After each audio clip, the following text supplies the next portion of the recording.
Hello everyone, welcome to Amrita tutor. दोस्त, जैसे कि आप लोग को पता है कि हर दिन तरह से हम लोग सीटीटी की प्रिपरेशन करते, तो आज हम लोग नए तरीके से पढ़ेंगे कि हिंदी शिक्षण की यानी कि हिंदी पेडागोजी के नई वीडियो। अगर वीडियो अच्छी लगी तो लाइक सब्सक्राइब जरूर करना। मैं हूँ अमृता और आप देख रहे हो मेरे चैनल अमृता ट्यूटर। तो आज बात करें, जैसे कि आप लोग पता है पहले हम लोग पढ़े थे कि हिंदी शिक्षण की यानी कि हिंदी है जो हमारे राष्ट्र में तृतीय भाषा के हिसाब से लेते हो, तो इसका ये उद्देश्य क्या है, क्यों पढ़ाई जाती है प्राइमरी लेवल पे, क्यों नहीं, सब कुछ पता था। तो आज हम बात करेंगे कि उसके सीखने के लिए कितने भाषाई कौशल का हम लोग को उपयुक्त है और इसके साथ साथ क्या क्या कौशल हम लोग प्रयोग कर सकते हैं, जैसे कि श्रवण का हो, आपका भाषण का, वाचन का, लेखन का, इस सारी चीज़ों को। जैसे हम लोग तो आप लोग पता है कि हम लोग को इंग्लिश लर्निंग में ALS नाम के LSRW होता है, यानी कि आपके लिसनिंग यानी कि सुनना, ये होता है स्पीकिंग यानी कि बोलना, देन रीडिंग पढ़ना, देन होता है आपका राइटिंग यानी कि लिखना। अगर इस हिसाब से एक बच्चे ने सभी कौशल को अपनाए तो उसका लिखने का तरीका या उसका लैंग्वेज सही तरीके से याद रह सकती है। LSRW। इसी तरह से हम लोग का हिंदी का भी चारों तरफ से होता है, जैसे कि भाषा शिक्षण वस्तुतः भाषाई कौशल का विकास करना है। भाषा का शिक्षण वस्तुतः भाषाई कौशल का विकास करना है। मातृभाषा से भिन्न अन्य भाषा सीखने में इन कौशल का विशेष महत्व है। भाषा सीखने और सिखाने का उद्देश्य का मुख्य है छात्रों में भाषा कौशल की आदत विकसित करना है। अगर मैं मान लीजिए इन चारों को पढ़ा रहा हूँ, इसमें मैं पढ़ने में मेरी छात्र के अंदर जानना चाहता हूँ कि ज्ञान का विकसित हो, इसीलिए पहले हम लोग को दो दो चार करके चार शिक्षण कौशल सीखना है। कौन सा मुख्य है और कौन सा गौण है, देखो पहले होता है श्रवण यानी कि सुनना कौशल, ये होता है आपके मुख्य। नेक्स्ट होता है भाषण कौशल यानी कि बोलना, ये भी होता है आपका भाषण कौशल होता है मुख्य कौशल। वाचन और लेखन, ये दो होता है आपकी गौण। अभी बात करेंगे क्या हम लोग का श्रवण कौशल का अर्थ क्या है, श्रवण कौशल कैसे किया जाता है, और डिटेल्स में श्रवण कौशल को हम लोग जानेंगे।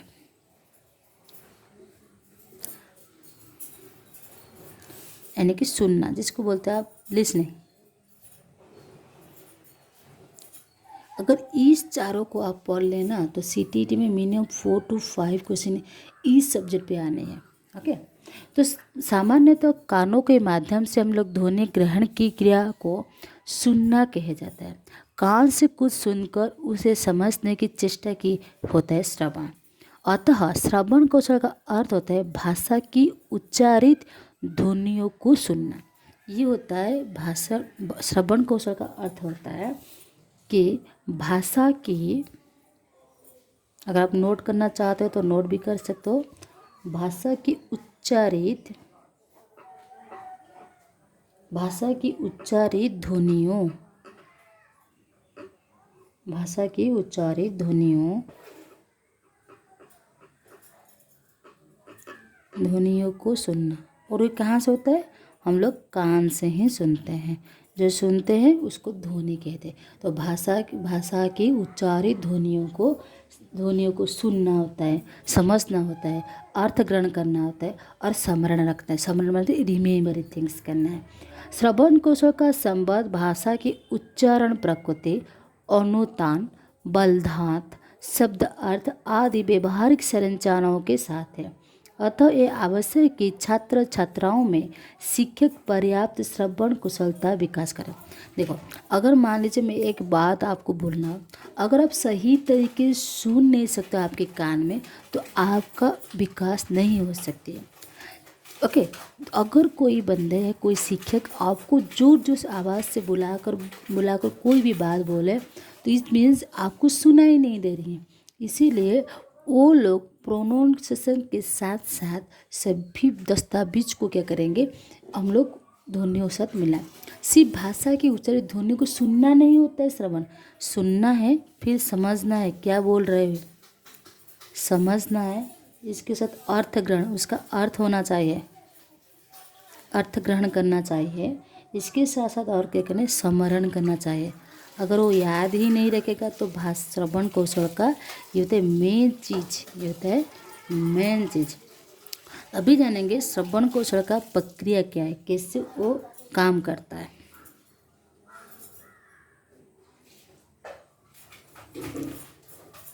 श्रवण कौशल का प्रक्रिया तीनों तरह से है, 3 स्तर के होता है।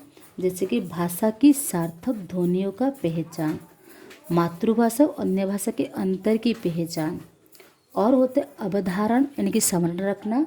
3 होते बोधन एवं अर्थ ग्रहण करते हुए समझना। पहले होता है भाषा की सार्थक ध्वनियों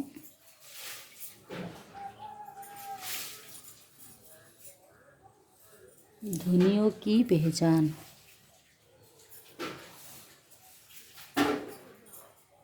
नंबर 2 में आता है अवधारण, यानी कि ये लैंग्वेज आपको सही तरीके से याद रखना चाहिए, क्या वाला होता है, कैसे होता है। अवधारण यानी कि स्मरण रखना।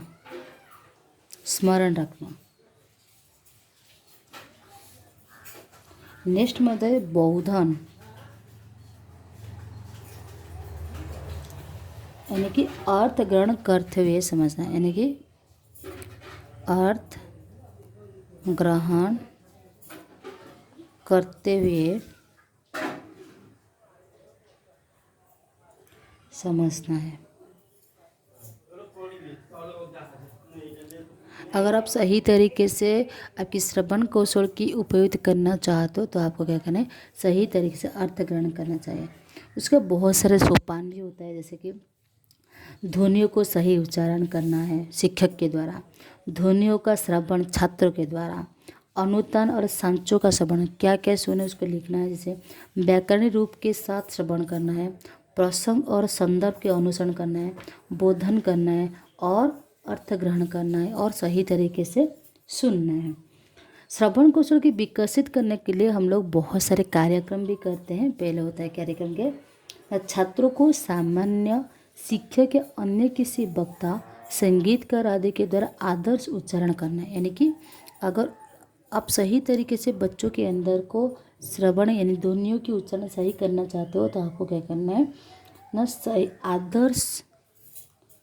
आदर्श उच्चारण करना है।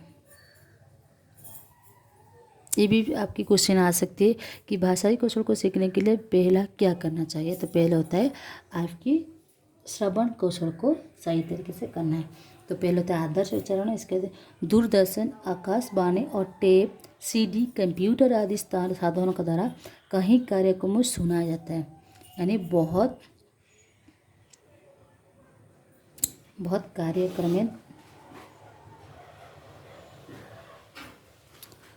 कार्यक्रम में योग देना। क्योंकि आप लोग पता है जो छोटे बच्चे होते हैं ना, वो कार्टून नेटवर्क की इस वजह से देखते हैं, क्योंकि उनको हिंदी सीखना था और उसके ज़्यादा कार्टून भी देख कर वो लोग क्या करते हैं ना, हिंदी भाषा सीख जाते हैं। वाद विवाद और भाषण आदि कराए जाए, इस कार्य में सुयोजित रूप से शिक्षण बिंदुओं का चयन करना होता है। देखिए जैसे हम लोग पढ़ते दिन, ये होता है दिन, ये दाल, ये होता है डाल। सभी चीज़ को आपको सही तरीके से सीखना है और आपकी ध्वनियों को सही तरीके से उच्चारण करना है शिक्षक के द्वारा, और सही तरीके से श्रवण करना है वो भी छात्रों के द्वारा होता है। ये टोटल थी आपकी कि कैसे आप लोग आपके अंदर और आपके छात्रों के अंदर शिक्षण कौशल की पहला होता है जो आपकी श्रवण कौशल, यानी हिंदी शिक्षण की श्रवण कौशल को सही तरीके से हम लोग छात्रों के द्वारा कैसे अप्लाई कर सकते हैं। और इसके साथ साथ आपको क्या करना है, बहुत सारी चीज़ों को ध्यान देना पड़ता है कि कैसे हिंदी शिक्षण हो सकती है। तो वीडियो अच्छी लगी तो लाइक करना, कमेंट करना चाहिए, और फिर मिलते हैं अगले वीडियो पे। स्टे ट्यून अमृता ट्यूटोरियल के साथ।